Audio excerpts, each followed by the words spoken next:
कि चंद्रशेखर रावण जी को बहन जी से जाके मिलना चाहिए। अगर वो सोच रहे हैं कि बहन जी हमसे आकर के मिले तो ये असंभव है, ये गलत है उनका सोच। चंद्रशेखर तो बोलते हैं कि हम मिलने के लिए जाते हैं, बहन जी मिलती ही नहीं है। अच्छा ठीक है, ये बताइए कि चंद्रशेखर जी बोलते हैं जहाँ भी किसी से जाते हैं मिलने के लिए उनका फोटो वायरल हो जाता है, कहीं भी जाते हैं, कहीं भी जाते हैं। तो अब बहन जी के पास गए हैं तो कहीं नहीं उनका फोटो एक भी आया सामने। मिलेंगे तब ना वायरल होगा। अरे तो जब मिलेंगे तो जरूर वायरल होगा, वो जाते ही नहीं है। बस देखिए हमारे समाज को, हम लोगों को आपस में ही मतलब ये भेदभाव किया जा रहा है कि बहन जी हमको नहीं बुला रही हैं, हम मेरे साथ नहीं। अरे आप जाइए, आप बच्चे भी हैं, उनसे छोटे भी हैं। अब बहन जी की तुलना हम चंद्रशेखर जी से नहीं कर सकते हैं, वो अलग हैं और बहन जी अलग हैं। जिस टाइम में गांव में जाने के लिए कोई रास्ता का व्यवस्था नहीं था, कोई रोड नहीं था, इतना साधन नहीं था, उस टाइम में बहन जी ने पैदल जा कर के कांसीराम साहब के साथ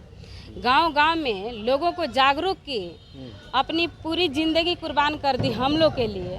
और आज हम लोग बहन जी पर कैसे सवाल उठा सकते हैं बताइए? बहन जी तो बहन जी हैं, बहन जी की तुलना किसी से नहीं कर सकते। दोस्तों 2025 में बिहार में विधानसभा का चुनाव होने वाला है, उसको लेकर आपको बता दूं बहुजन समाज पार्टी जो है इसको लेकर कमर कस ली है। और फिलहाल पटना के हम आपको बता दूं रविंद्र भवन में मौजूद हैं, जहां पर साहू जी की जयंती मनाई गई। और चुनाव कैसे बीएसपी 2025 का क्रैक करे इसको लेकर जो है काफ़ी परिचर्चा हुई। उसको लेकर आपको बता दूँ कि देखिए एक बहुजन समाज पार्टी के काफ़ी बड़ी नेत्री हैं और जो कि सांसदी का चुनाव भी लड़ चुकी हैं, इनसे राय लेंगे। क्या नाम हुआ आपका? जी सुषमा कुमारी नाम हुआ मेरा। जिस 25 में विधानसभा का चुनाव होने वाला है, क्या कुछ आपकी पार्टी की रणनीति बन रही है?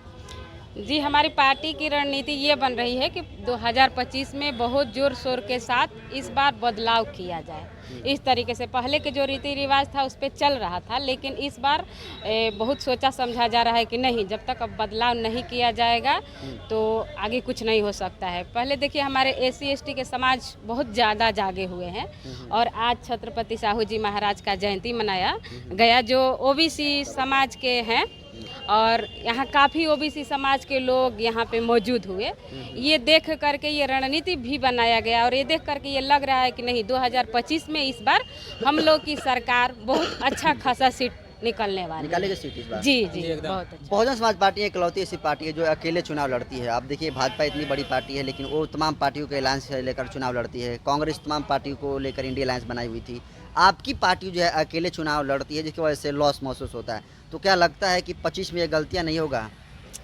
देखिए हम लोग के बाबा साहेब भी अगर जब उस टाइम में थे, संविधान के निर्माता हैं, उस टाइम में वो भी मतलब चुनाव लड़े थे, लेकिन वो किसी से गठबंधन नहीं किए थे। अगर वो चाहते तो किसी से गठबंधन कर सकते थे, लेकिन उन्होंने नहीं किया, अकेले चुनाव लड़े, अपने दम पे लड़े। और आज उनका परिणाम देख रहे हैं कि हम लोग उनके बाल बच्चे कितने आगे हैं। तो ऐसा है कि घबराना नहीं है। हमारी बहन कुमारी मायावती जी जो फैसला लेंगी, चाहे वो गठबंधन में ले या अकेले में ले, हम लोग उनके साथ रहेंगे। हमें लगता है कि बहन जी बहुत सोच समझ के इस बार फैसला लेंगी और 2025 में हम लोग का बहुत अच्छा खासा सीट निकलेगा। एक आखिरी सवाल, भीम आर्मी के चीफ हैं चंद्रशेखर आज़ाद, हाल ही में बहुजन समाज पार्टी को लेकर उन्होंने बयान दिया है, जिस बयान में वो कह रहे हैं कि हम जो है बहुजन समाज पार्टी के विपक्ष नहीं बल्कि विकल्प हैं। तो क्या लगता है चंद्रशेखर आज़ाद बहुजन समाज पार्टी का बहन मायावती जी का विकल्प बन गए हैं?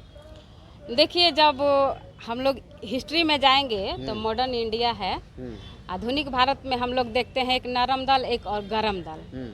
तो गरम दल भी ठीक है, लेकिन वो हमेशा काम नहीं करता है। और नरम दल है वो धीरे धीरे बातों को समझता है कि कहाँ किस तरीके से करना है।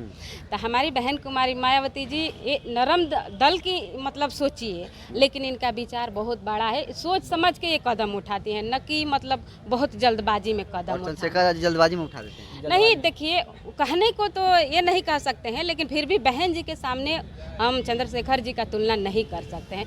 वो भी बहुत मतलब जहाँ पे हैं अच्छे हैं, ठीक है, उनके विचारों को, क्योंकि हम लोग दोनों आदमी तो एक ही हैं, बस हम लोग को विचारों की लड़ाई है। और जबकि वो भी तो बाबा साहेब के ही विचारों को लेकर चलते हैं, बहन जी भी बाबा साहेब के विचारों को लेकर चलती हैं।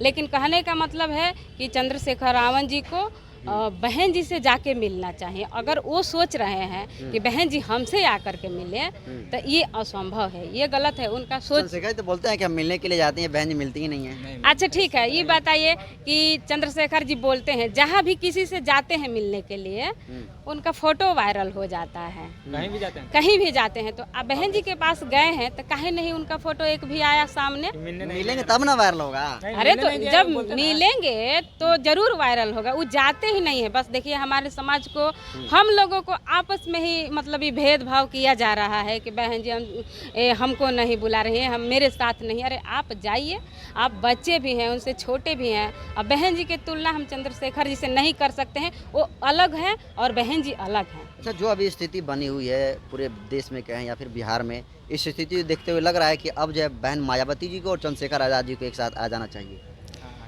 आना तो चाहिए ही, लेकिन चंद्रशेखर जी को आना चाहिए। अब हम ये नहीं कहेंगे कि हमारी बहन जी जाएं उनके, क्योंकि आप भी समझते हैं बहन जी बड़ी नेता हैं।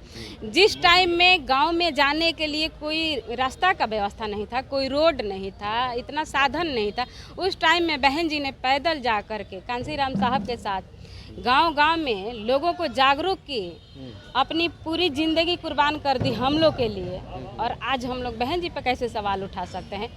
बताइए। बहन जी तो बहन जी हैं, बहन जी की तुलना किसी से नहीं कर सकते। चलिए, तो देखिए सुषमा कुमारी थी, जो कि आपको बता दूं कि पूर्व मुख्यमंत्री जीतन राम मांझी के खिलाफ में गया लोकसभा संसदीय सीट से आपको बता दूं कि चुनाव लड़ चुकी हैं। और चंद्रशेखर आज़ाद को लेकर और बहन मायावती को लेकर उन्होंने अब तक का जो है बड़ा बयान दिया और कही हैं कि चंद्रशेखर आज़ाद जी को जो है जाना चाहिए बहन कुमारी मायावती के पास। वैसे चंद्रशेखर आज़ाद भले ही दावा करते हैं कि हम जो है मिलने के लिए गए थे, लेकिन ये कह रहे हैं कि उनके दावे में दम नहीं है। सच ये है कि वो मिलने के लिए नहीं जाते हैं। तो इनके इस बयान को कैसे देखते हैं कमेंट कर दीजिए। वीडियो जनतंत्र खबर और BR दस्तक यूट्यूब चैनल पर देख रहे हैं तो चैनल को सब्सक्राइब कर लीजिए। फेसबुक पेज पर देख रहे हैं तो पेज को फॉलो कर लीजिए। बाकी मैं नरेंद्र बसंत हूँ, कैमरे पर साथी हैं सुनील रंजन जी। बहुत बहुत धन्यवाद।